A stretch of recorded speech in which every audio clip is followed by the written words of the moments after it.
December is undeniably a great time to be a Fallout fan. Not only does Fallout 76's Burning Springs update drop on December 2nd, but Fallout Season 2 takes fans to New Vegas on December 17th. Burning Springs will also expand its content over time, while Fallout Season 2 will have episodic releases going into early February 2026. December is just the start of what should be a hot streak for the franchise. Ahead of these releases, we spoke to Fallout 76 creative director John Rush and production director Bill Lacoste for Game Rant Advance about the Burning Springs update, bringing the Ghoul into the game world, and so much more, including a little tease for 2026. What's clear from our conversation is how much these developers love the Fallout IP and hope to take that love for it even further with Burning Springs. And it's also a good time to reflect on the growth of the Fallout IP as a whole.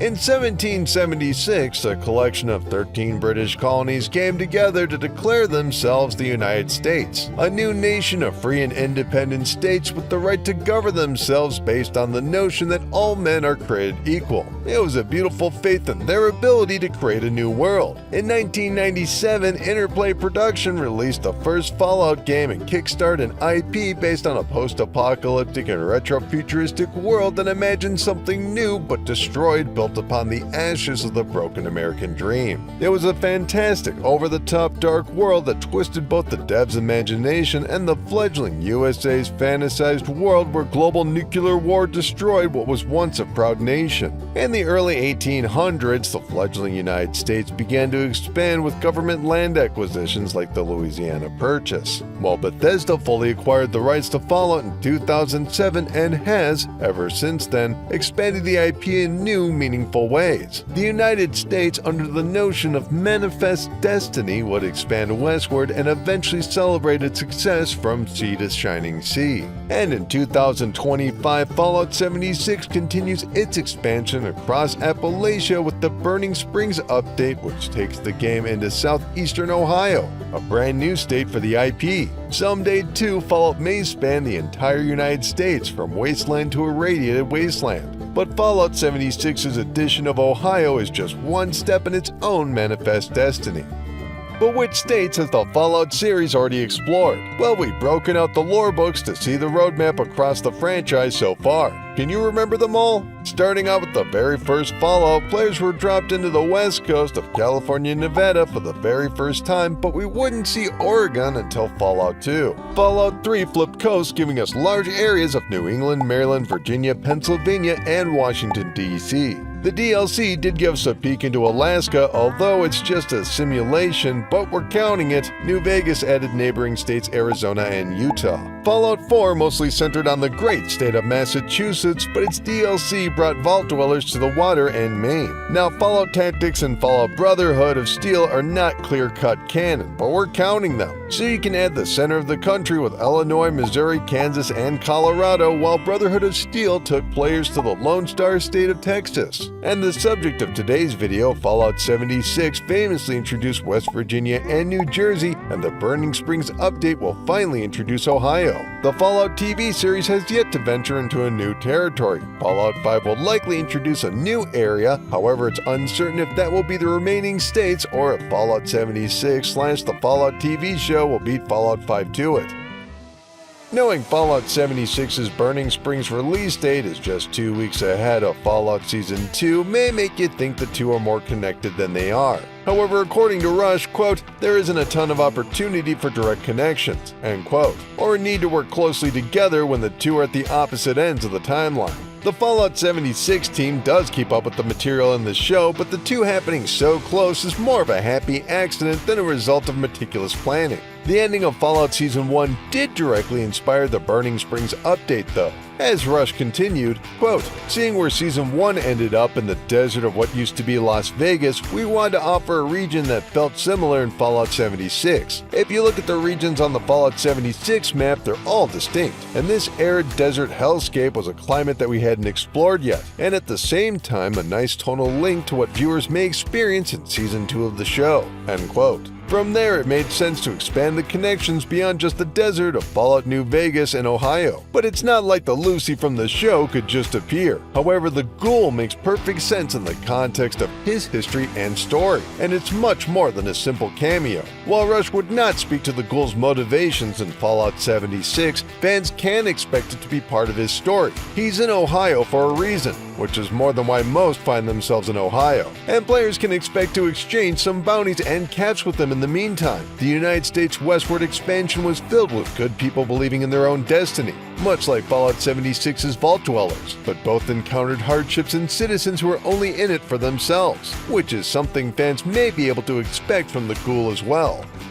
One of the beauties of adaptations like the Fallout show is how it draws an audience back to the games. More than once, player counts in video games like the Fallout series have spiked after a successful television or movie adaptation. Many players will no doubt return to Fallout New Vegas after this season, while plenty will continue their journeys in Burning Springs. At the same time, it's likely those who skipped out on Fallout 76 or never even played the game will check it out for the first time. The Ghoul's presence is no doubt going to be an attraction for new fans, so we had to ask about newer ongoing efforts for the new player experience. Lacosse's short answer was a lot, but he went on to explain the following. Fundamentals have been tightened, manual aim, VATS, combat balances, so playstyles are more welcoming. Early progression is easier to understand and more rewarding thanks to streamlined weapon mods and perk behaviors in Fallout 76. Players can also start at level 20, should they choose, with a backpack of supplies, weapons, armor, and a perk loadout. Fallout 76 players can enter Burning Springs by crossing the Point Pleasant Bridge. The Burning Springs questline can be started by tuning into the Ohio distress signal at level 30. In summary, Lacoste said, quote, "All in all, we've created a more welcoming on-ramp that respects players' time. New players can jump in, feel effective immediately, understand the game systems more clearly, and get them into other parts of Fallout 76 much faster, while still preserving depth for long-term progression."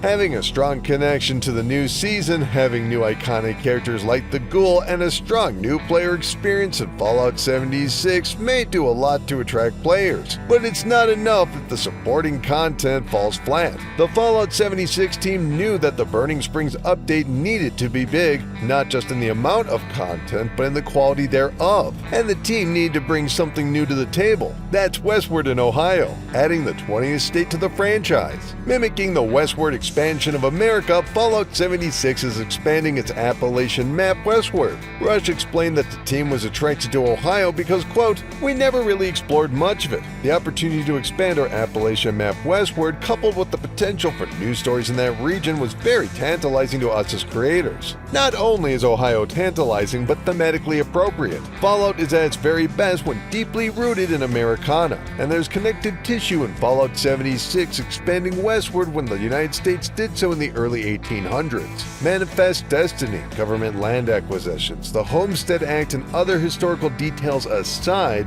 this began the expansion of a fledgling nation into a world power. It could be easily argued that Fallout is already a recognizable power in the game industry, but growing and reflecting more of the Fallout world through new states can only elevate that notion. It seems unlikely that Fallout 76 itself will one day expand from Wasteland to Radiated Wasteland, but the IP might, and Fallout 76's inclusion of Ohio is just one step of its own manifest destiny for Appalachia. Beyond this destiny, it's also important in how Fallout locations contribute to the story, with Rush saying, quote, "Like all locations set in the Fallout universe, a significant portion of them is derived from real-life locales. I think that lends a quality of authenticity to the unique setting and stories that would otherwise not feel grounded and familiar."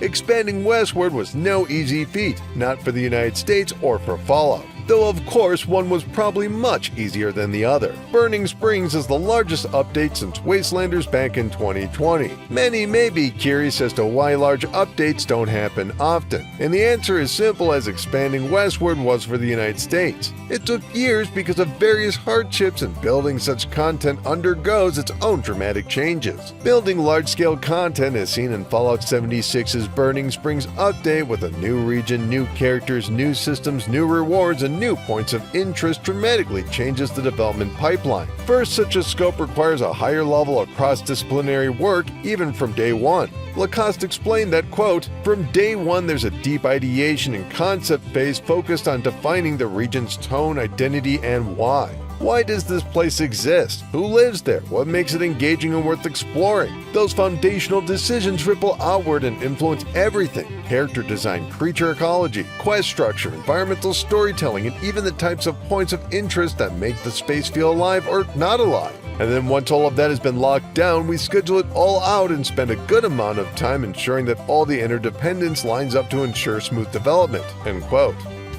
Ohio can get a bad rap, and that has evolved and changed in social media years just like it has in real life. In 2022, the "Only in Ohio" meme grew due to the belief that weird things were happening in that state. Over time, that developed or devolved into modern Gen Alpha brain rot slang where just Ohio meant something as weird, strange, or cringe. But what is "Only in Ohio" or Ohio about Fallout 76's new setting? The Fallout 76 team deeply believes that the inclusion of real-world places helped ground out the universe. Starting out, Rush believed that Athens was a must-have for the update because, quote, "It was one of the first cities established in Ohio and dates back all the way to 1800. What's more Americana than that?" End quote. And yet, this Ohio survived the Great War. Two ways this new location immediately stands out as Fallout's Ohio are the environmental disasters that plague Burning Springs, namely the Obroxodine chemical plant and rust dust storm. Environmental poisoning from the former has turned the area into a wasteland with poisonous water, while a dust storm covers everything in a new toxin called rust. Few can survive there, but adopting the update's theme of might makes right is the Rust King.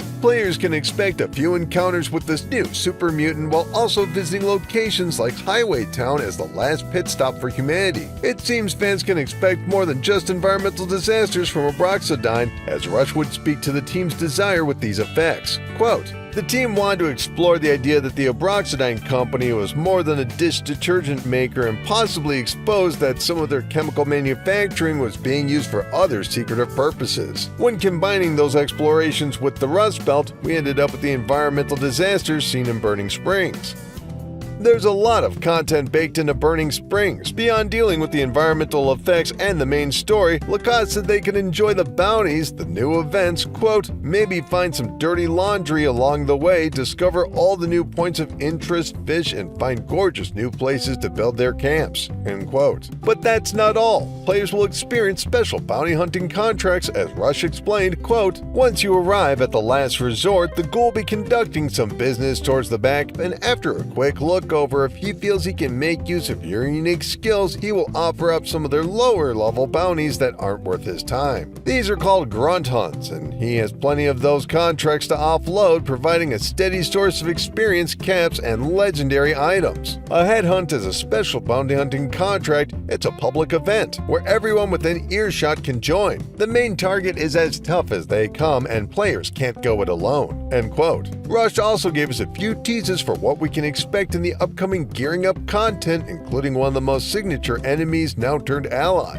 Quote, "For Gearing Up, the team wanted to play up the cool visuals of the armored Deathclaws. In the Burning Springs update, you end up fighting several of them, but for Gearing Up, they wanted to flip that idea around and place the focus on fighting alongside them instead. That idea, coupled with the unique environment of the Junkyard, makes up the core tenets of that event," end quote. The supersized red scorpions will get an appropriately large spotlight in Sinkhole Solutions. As Rush explained, quote, "For Sinkhole Solutions, the team wanted to lean on the raw natural disasters of the area, sandstorms and fire. Red scorpions are just cool, so an automatic inclusion here. And the inclusion of the other creatures came about through internal play testing. They found out that tortoises eat scorpions in real life, so the rest wrote itself."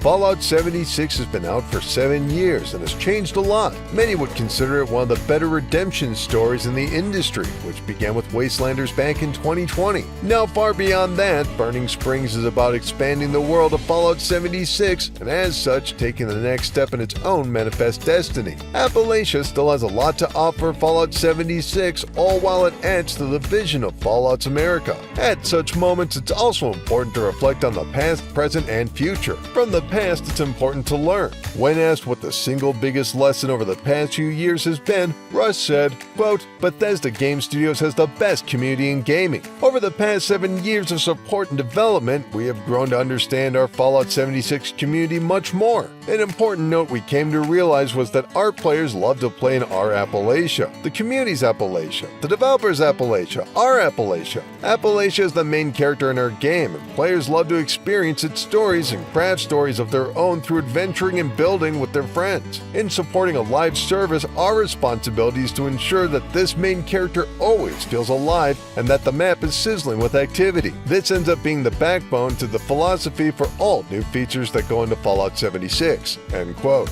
For the present, we asked about the various communities within Fallout 76. Not just those who play through the story or co-op, but the hardcore role players, the theater groups, and everyone who's contributed to the game in their own unique ways, who use it to tell their own stories of the Wasteland. As Lacoste said, quote, "First off, it's been amazing to see the amount of role play that exists within Fallout 76. I'm always impressed by what the Wasteland Theater Company has done and the friendships they have all formed, especially during the pandemic. Because of the role-playing element that exists, we just try to keep providing great environmental storytelling and props to the Season and Atomic Shop that help reinforce new works by these groups. We have added sound stages, lights, cameras, and so many other items into the shop over the years to provide more avenues for these players to tell their own stories." End quote. And finally, the future. It's hard to think ahead because it's so important to be in the moment. And that moment is Fallout 76's expansion into Ohio with Burning Springs. But Lacoste promised that there's more on the horizon. Quote, "As John and I have said a lot recently, we want to add new systems to the game, but not forget about them in future updates. So look for major releases with new content, but also expansions to fishing, bounty hunting, public events, and places like Skyline Valley. There's no telling where Fallout 76 itself will go next, no telling where the Fallout show may go after New Vegas, and no telling where the Fallout games will take players next. But what's always clear is how much care is put into all of it. Fallout 76's westward expansion and the overall growth of the IP may be slow, but every team is committed to doing it right. Fans expect nothing less, and Bethesda Game Studios want to deliver nothing less."